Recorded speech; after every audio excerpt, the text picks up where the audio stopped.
जय हिंद दोस्तों, स्वागत है आपके अपने YouTube channel target your goals पे। जैसा कि आप लोगों को पता है कि हम लोग 100 डेज के टारगेट पे हैं, जो आज हमारा चौथा डे यानी कि 4 डेज का क्लास है। ठीक है, उसमें से देखने वाले फर्स्ट क्वेश्चन, क्या 19वीं सदी के यूरोप में कुछ उद्योगपति मशीनों के बजाय हाथ से काम करने वाले श्रमिक अधिक प्राथमिकता क्यों देते थे? क्वेश्चन 2012, 2013, 2015 और 2020 में, यानी कि 4 साल आ चुके हैं। ठीक है, 20 के बाद 4 साल लगातार गायब है, तो हो सकता है कि 25 में आ जाए, इसलिए ये हमारे लिए क्या है, इम्पोर्टेंट है। तो इसको अच्छे से देखते हैं। तो इस अवधि यानी कि जब 19वीं सदी चल रहा था, तो क्या था, मजदूर की कोई कमी नहीं थी।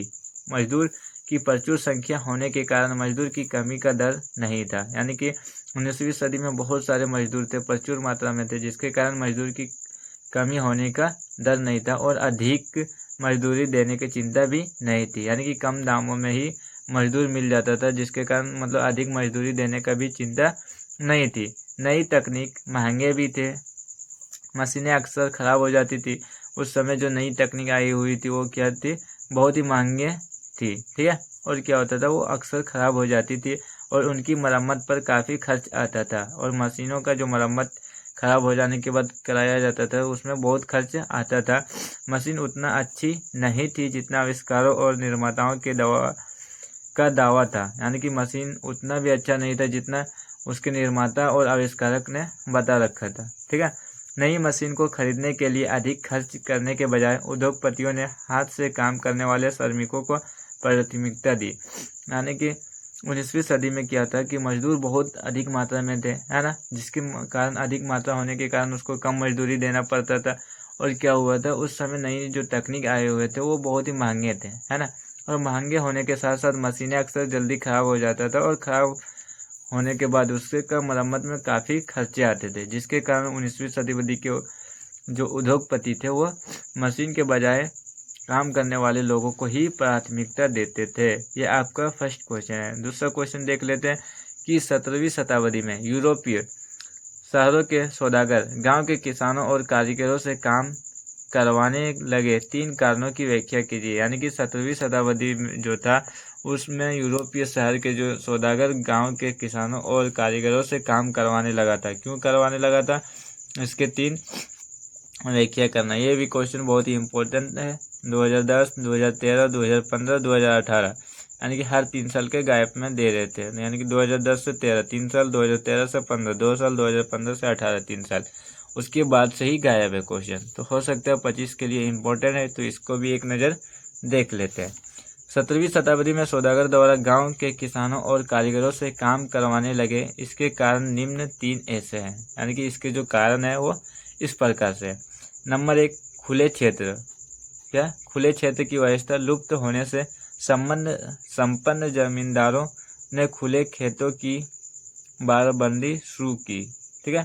दूसरा, किसान छोटे और निर्धन थे, यानी कि जो किसान थे वो छोटे भी थे और निर्धन थे। आजीविका हेतु उनके पास यूरोपीय शहर के सौदागर का ही एकमात्र भरोसा था। यानी कि यूरोप के जो सौदागर थे उसी का एकमात्र भरोसा था। ठीक है, इसी के कारण। तीसरा क्या है, जमींदारों द्वारा भूमि अधिग्रहण से खेत छोटे हो गए, फलतः अग्रिम पैसा भुगतान के नाम पर किसान एवं कारीगर काम करने लगे। यानी कि अधिक से अधिक पैसा भुगतान करने के कारण क्या है, किसान खेती करने लगे। ठीक है, काम करने लगे। अगला क्वेश्चन देख लेते हैं। 12 नंबर का क्वेश्चन है, 19वीं सदी के मध्य में बम्बई की आबादी में भारी वृद्धि क्यों हुई? 3 कारणों की व्याख्या करें। यानी कि 19वीं सदी के जो मध्य थे, 19वीं सदी के बीचों बीच में बम्बई में आबादी की भारी मात्रा में वृद्धि हो गई। मतलब बम्बई में बहुत सारे आबादी बढ़ने लगे। क्यों बढ़ने लगे, इसके कारणों की व्याख्या करना है। ठीक है, क्वेश्चन 2012, 2013 लगातार आया, फिर 2015, है ना, तो इस बार 25 में आने की संभावना। तो इसको हम अच्छे से देख लेते हैं। ठीक है, 19वीं सदी के मध्य में बम्बई की आबादी में भारी वृद्धि होने के कारण निम्नलिखित है। चलिए देखते हैं क्या। नंबर 1, अंग्रेज मराठा युद्ध में मराठों की हार के बाद 1819 में बम्बई को बम्बई प्रेसिडेंसी की राजधानी घोषित कर दिया गया। यानी कि जब 19वीं सदी में अंग्रेज और मराठाओं के बीच युद्ध हुआ तो मराठों का हार हो गया, ठीक है। और हार होने के कारण क्या किया गया, बम्बई को राजधानी घोषित कर दिया गया। किसका, तो प्रेसिडेंसी का, ठीक है, घोषित कर दिया गया। इसके बाद शहर तेजी से फैलने लगा। इसके बाद क्या हुआ, जो मुंबई शहर है वो तेजी से फैलने लगा। दूसरा नंबर क्या है, कपास और अफीम के बढ़ते व्यापार के चलते न केवल बहुत सारे व्यापारी और महाजन बल्कि तरह तरह के कारीगर और दुकानदार भी बम्बई में आकर बसने लगे। यानी कि जो था कपास और अफीम की जो बढ़ते व्यापार होने लगा, उसके कारण क्या हुआ कि महाजन तो आने लगा, व्यापार तो आने लगा, लेकिन उसके साथ साथ कारीगर भी आने लगा, है ना, और दुकानदार भी बम्बई में आकर बसने लगे। क्योंकि यहाँ कपास और अफीम का जब व्यापार हो रहा था तो उसके लिए तो कारीगर चाहिए, मजदूर चाहिए, है ना, और दुकानदार भी चाहिए, इसलिए वो लोग यहाँ आकर के बसने लगे।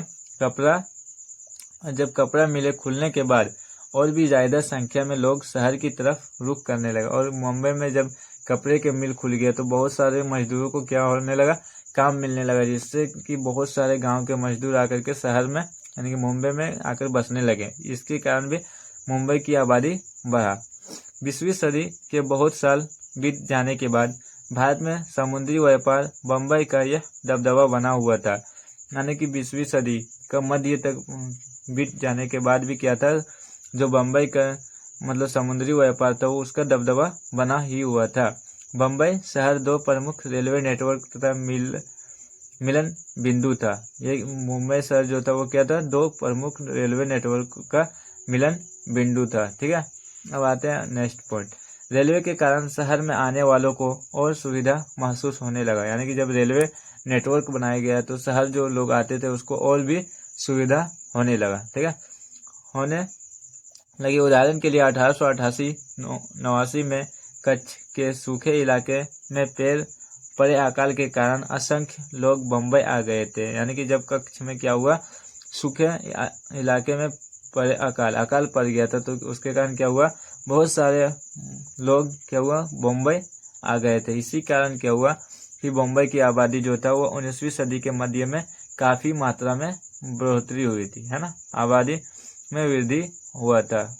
चलिए, आप लोगों को ये वीडियो अच्छा लगा होगा। अगर आप डे 1, डे 2, डे 3 नहीं देखें तो आप जा करके मेरे चैनल पे डे 1, डे 2, डे 3 देख सकते हैं, क्योंकि इसमें जितने भी सीरीज चल रहे हैं इस क्वेश्चन का वो सारे ही इम्पोर्टेंट है आपके लिए। अगर आप मतलब सामाजिक विज्ञान में 99% लाना चाहते हैं, 99 नंबर लाना चाहते हैं, तो आपको ये सारे क्वेश्चन को अच्छे से करना ही होगा। तो आप हमारे चैनल पे जा करके वो सारा वीडियो भी देख सकते हैं। धन्यवाद।